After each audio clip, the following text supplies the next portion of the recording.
Maintenant que nous avons retracé l'histoire de la vie pratique, nous allons pouvoir entrer dans le vif du sujet et comprendre qu'est-ce que la vie pratique.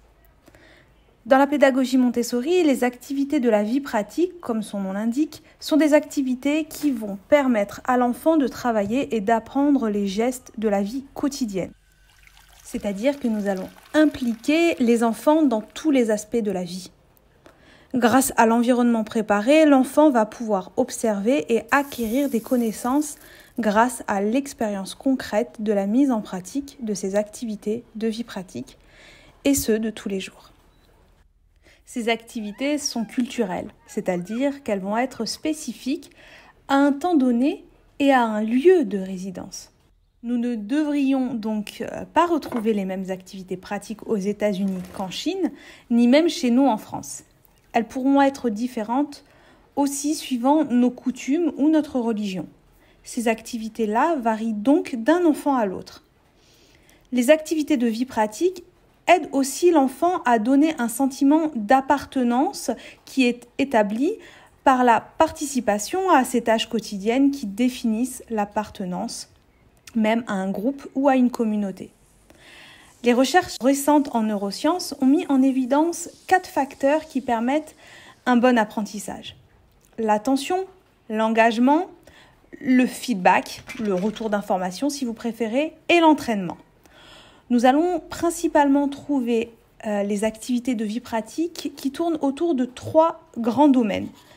Prendre soin de soi, prendre soin de l'environnement et les activités de grâce et de courtoisie, ce qu'on pourrait aussi appeler par des activités de politesse ou de bonne manière.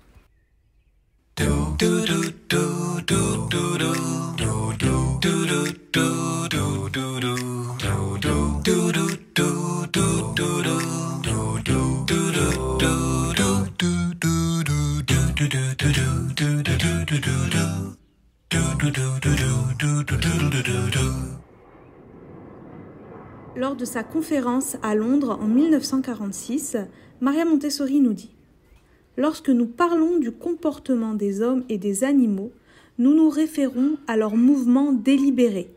Ce comportement est le centre de leur vie pratique.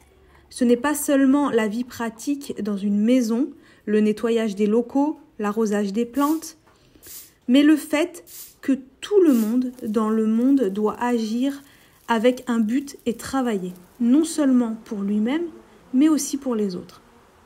Il est étrange que le travail de l'homme doive également être au service des autres. Sans cela, son travail n'aurait pas plus de sens que les exercices de gymnastique. Tout le travail est fait non seulement pour nous-mêmes, mais aussi pour les autres. Même quelque chose d'aussi frivole que de danser ne servirait à rien sans public. Les danseurs qui perfectionnent leurs mouvements avec tant de peine et de fatigue dansent pour les autres.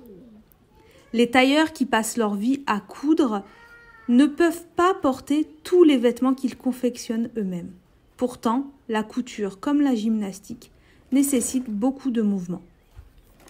Si vous avez une vision du but cosmique, que chaque vie dans le monde est basée sur ce mouvement avec un but, vous serez capable de comprendre et de mieux diriger le travail des enfants.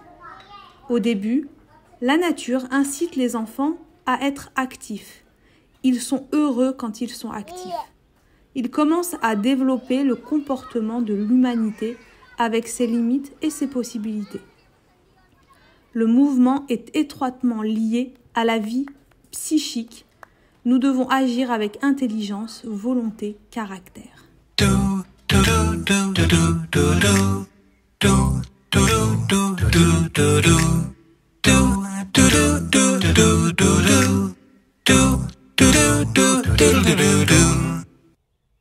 En se souvenant des capacités justement de l'esprit absorbant de l'enfant, il convient de noter que la façon dont les adultes effectuent leur activité quotidienne a un impact sur l'enfant et sur son éventuelle exécution de ses tâches.